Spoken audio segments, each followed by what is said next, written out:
Well, those last few 3 floor joists, this last piece of the center beam, or I think it's called a girder, represents the last of the original flooring in this 1930s farmhouse. That feels really good, despite the heat, but it feels really good to have all that out of there. Now what I need to do is put in the second half of the center beam here of the girder. Talk to you about this challenge that's right there. One thing I wanted to show you though is this last piece that was right here, the center beam. It was only resting on just this lip right there.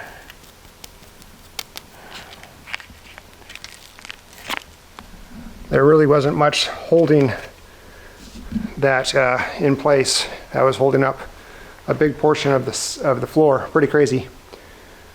All right, let me cool off, get prepared, and we'll talk about how we're going to do the remaining center beam here.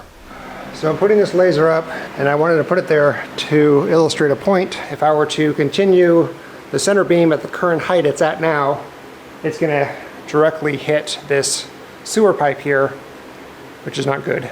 That means that I would have to notch out a portion of the center beam, thus compromising some of its strength. So I have 2 options.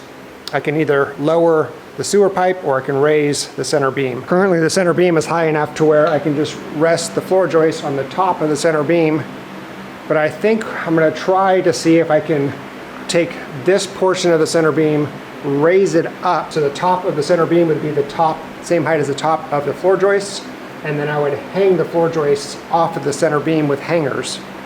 And I'm going to see if that will then clear the height of this so I won't have to touch the sewer pipe or reconfigure it, because I really don't want to do that.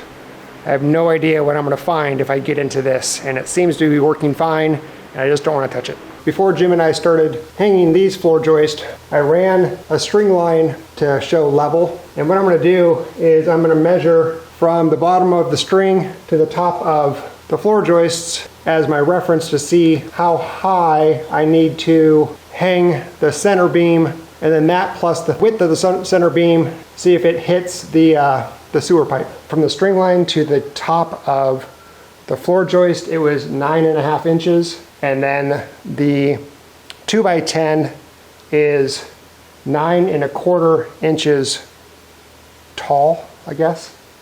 So going down another 9 inches, that's 18 plus another quarter, so that's 18 5/8, which means that the bottom of the center beam will be a few inches above this. It'll fit nicely.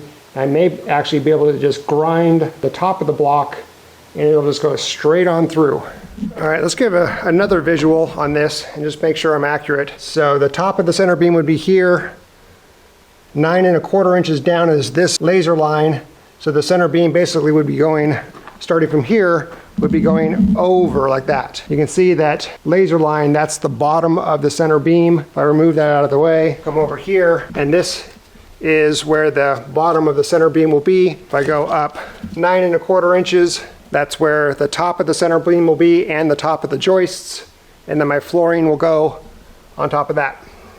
That is a perfect fit. So that's what I'm going to do. I'm going to raise this half of the center beam to go above this sewer pipe and not have to worry about lowering it and dealing with slope and all the things you have to worry about with plumbing.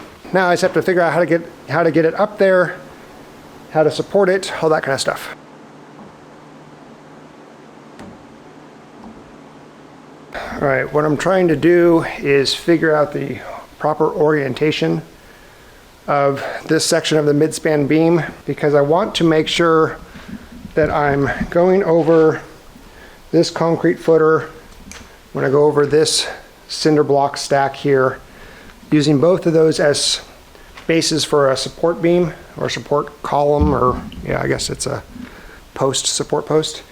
Same with this one here. So I'm trying to figure out the proper orientation and just kind of get a visual layout. I'm not really sure the best way to tackle this yet. So I'm still just kind of thinking through it before I start cutting my pieces, and measuring it out and putting it up. What I ended up doing was taking my laser. I got a new laser that does a 360 and it does a horizontal and a vertical. So I put that up on the floor joists, centered it exactly to this edge of the existing mid-span beam. And so I then marked it. This marks this edge and the beam will come out this direction. So now I know I can put a support beam or a support post right here to hold on to this edge of it. And then all I have to do is measure how long of a piece I need to come over to this here, and then I'll have to figure out how I'm going to support it, transition it from this height to the new height. Here's a piece of the 2x10, and I have a level going across the top of my floor joist there. So now what I can do is put a mark. So now I can take and get my laser to go that direction, and that'll give me the height at the end wall. That laser line is right at the mark I just put. Let's just double check. It's right there. So now I know over on that wall the height that the beam needs to be.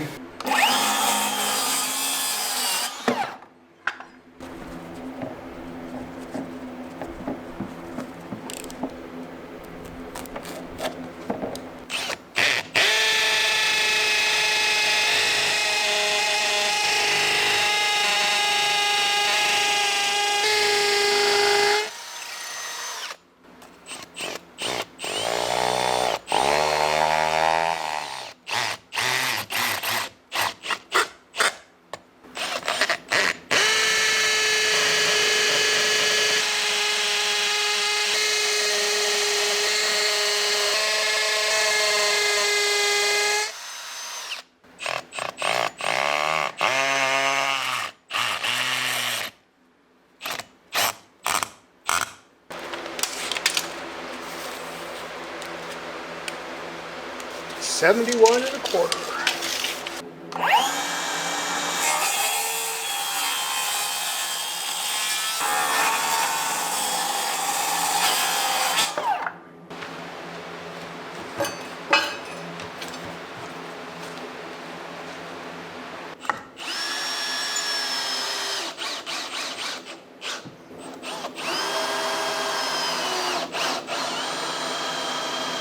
Now that post is just temporary, so I can kind of do some test fitting, get the beam in place, get the right level, get the right height, all that kind of stuff.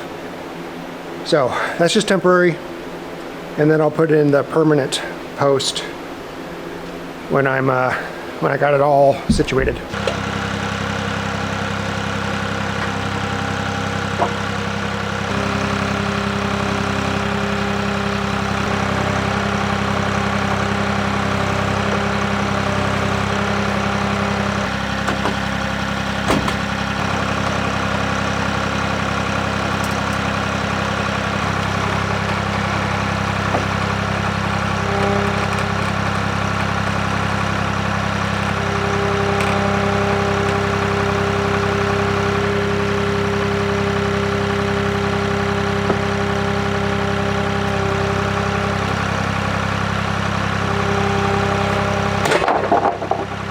My tailgate sure has taken a serious beating over the last year or so.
Okay, this thing is in here semi-permanently. I'm going to get it to the right height with shims, and then I'm going to put in the permanent posts for its support, tie it into those posts, and that's where it's going to lay. And then I need to do the other side.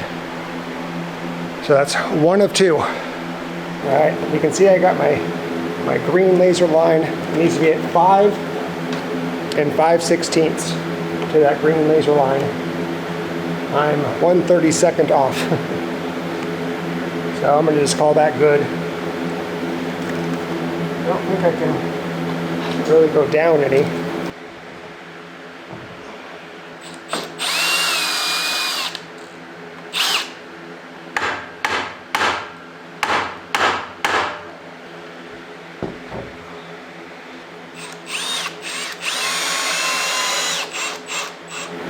Five 5/16. I'm putting this block in here just so it doesn't tip this way as I'm doing adjustments. That's very low. I'm at 5 and 1, 2, 3, 4, 5, 6, 7, 8, 9/16. That needs to go up quite a bit. All right, I am 1/16 off, or 32nd off. Okay, there it is, got it. I go backwards first and then forward. It tends to not split that way.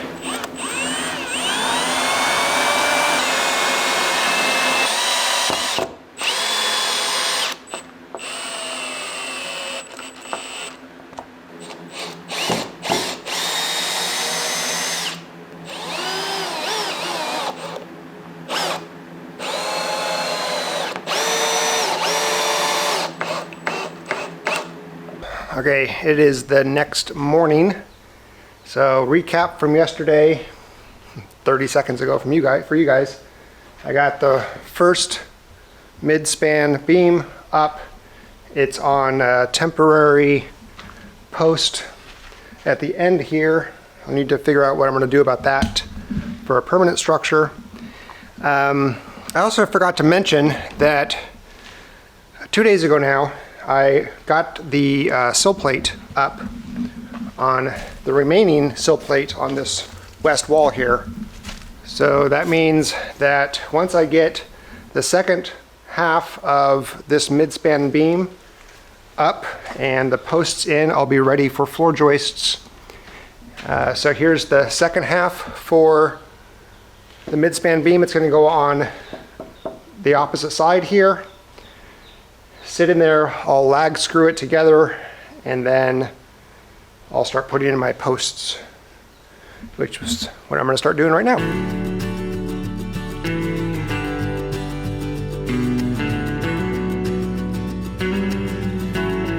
I don't know if you can see here, but there's a notch right here, and that's going to allow this thing to move forward, meet the edge, same edge as this, and it'll fall just down, just like this little notch right here, fall into place, and it should be nice and level.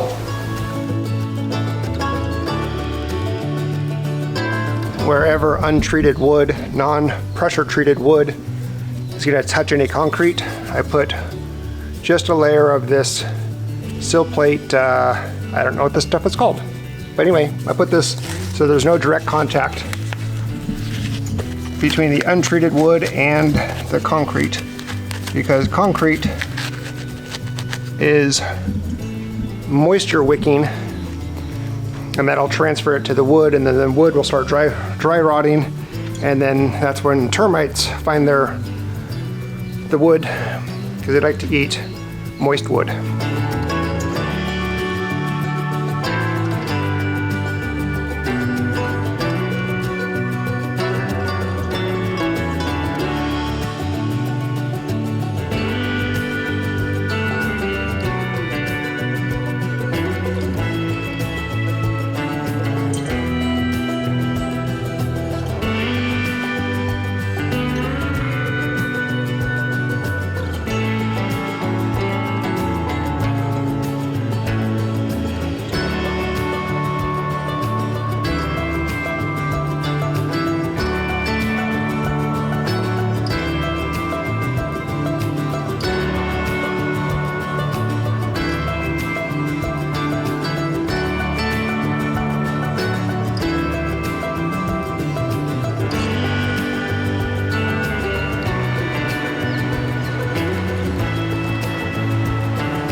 So, okay, I am done for the evening.